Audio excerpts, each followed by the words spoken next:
Here we go again. Hillary Clinton's email case has risen from the dead. FBI Director James Comey sent this letter to Congress. He says, in previous congressional testimony, I refer to the fact that the Federal Bureau of Investigation had completed its investigation of former Secretary Clinton's personal email server. Due to recent developments, I'm writing to supplement my previous testimony. In connection with an unrelated case, the FBI has learned of the existence of emails that appear to be pertinent to the investigation. I'm writing to inform you that the investigative team briefed me on this yesterday, and I agreed that the FBI should take appropriate investigative steps designed to allow investigators to review these emails to determine whether they contain classified information, as well as to assess the importance to our investigation. Although the FBI cannot yet assess whether or not this material may be significant and cannot predict how long it will take us to complete this additional work, I believe it is important to update your committee about our efforts in light of my previous testimony. Okay, so in other words, what he's saying is, well, we thought everything was done with the email case, but now, hey, there's some new emails, so maybe not, and we're going to go through those. Now, how many are there? People say there are about 3. 3 other emails. How did they come across them?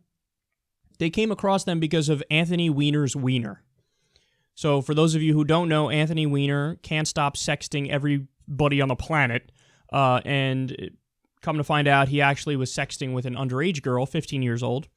So as part of an investigation into his creepy sex stuff, they looked into Anthony Weiner and Huma Abedin's computer, and they're going through it, and they found emails that weren't turned over, and okay, these are Hillary's emails, and now we're gonna have to go through it.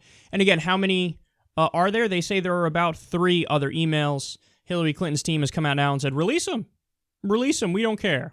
And of course, Donald Trump is doing some sort of victory lap, saying, oh yeah, the FBI is fantastic, it's tremendous, believe me.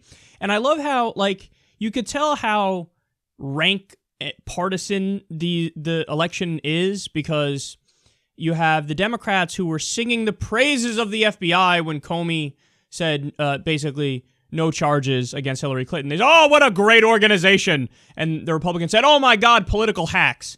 And now that the roles have reversed, the parties have flipped. So now the Republicans are like, oh, the FBI, what a great American institution. How dare anybody undermine it ever? Meanwhile, like last month, the Republicans were undermining it. And vice versa. Now the Democrats are like, oh my God, what a terrible organization this is. I can't believe this. This is unreal. This is terrible. This is disgusting. So what do I think is going on here? Well, either you have a genuine bombshell in there, and this is Comey hinting that there's a bombshell in there and that there's going to be further action, legal action against Hillary Clinton.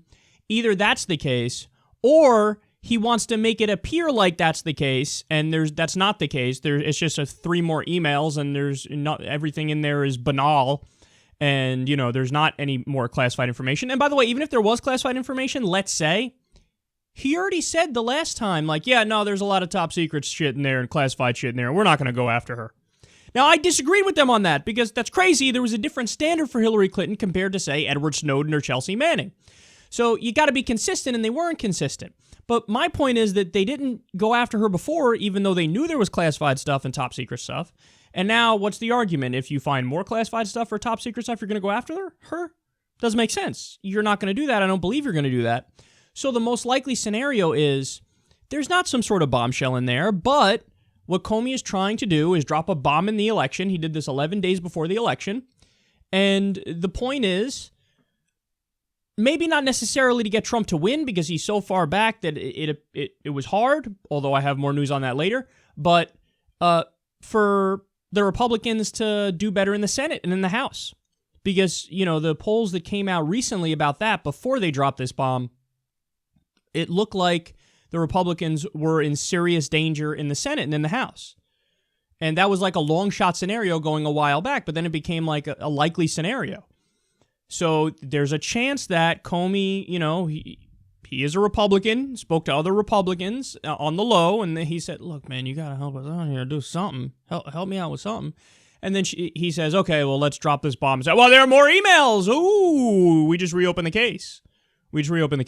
Now, again, let me be clear. You guys know what my take is on it. I thought you got to be consistent in your standard. When it came to Chelsea Manning and Edward Snowden, you didn't intent was nothing. You said, hey, I don't care that they meant well and their intent was pure. Letter of the law, man. We got to go after them. With Hillary, you said, oh, she didn't have bad intent, therefore we're going to let her go. So there was a different standard for Hillary Clinton. So I was mad at Comey with what he did before. So now, I don't think it's going to change. I think you're going to have, even if there is classified information in there, top secret information, they're not going to go after her. She's not going to be convicted of anything. Again, I was upset that there weren't further consequences for her with everything that she did in the first place, but it's not going to change now. It's not going to be like, oh yeah, we found she put the nuclear launch codes in this one of the 3 new fucking emails. So the likely scenario is that there's not a bombshell in there. It's that he's dropping a bomb in the election, this surprise to try to tip the scales more in favor of the Republicans. And is it going to have an effect? Well, the early evidence indicates yes. Not enough so far to have Donald Trump, regain control of the race. And by the way, I don't even know if that's what Comey wanted. Okay, but certainly helps in the Senate, certainly helps in the House, and certainly tightens up the presidential race, because people look at Hillary and they go, oh my God, there's just so much baggage and so corrupt and such an insider and all these, different scandals and stories. And I mean, if only fucking 5% of the scandals are true, you have a shady character on your hands. And you do with Hillary Clinton. So we'll see what happens moving forward here, but this was definitely something that tipped the scales in the election, made it much closer.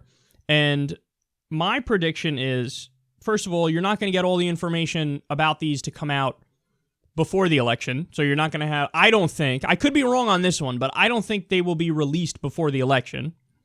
I think whatever, it'll go till after the election.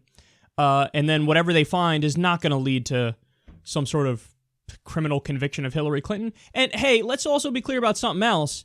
Everybody, oh my God, Hillary Clinton, she's, she might be brought up on charges over her emails. Donald Trump is literally going to go on trial for fraud for Trump University. If he were to win during his presidency, he would be on trial for fucking fraud. And then he also has a trial coming up at some point for, you ready for this? Rape. There was a charge filed in court against him that he raped, I think it was like a 13-year-old. So everybody's like, oh my God, look at all the legal troubles that Hillary Clinton has. Donald doesn't have any, except for that one on fraud and that one on rape. But putting those aside, because, obviously we overlook those. What? Why? Why do we overlook them? I don't want to overlook any of them. Like I just told you, I wish Comey was tougher on her in the first place. And, I wish, while Trump goes around and says, for all her legal troubles, she shouldn't even be allowed to run.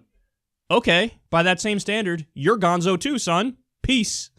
But again, he doesn't, there's no consistency. There's no, let me apply the same standard to myself. Never that. So they both have legal troubles, and this is why these are the worst 2 general election candidates in American history. Record unfavorables, and this is yet another reason why.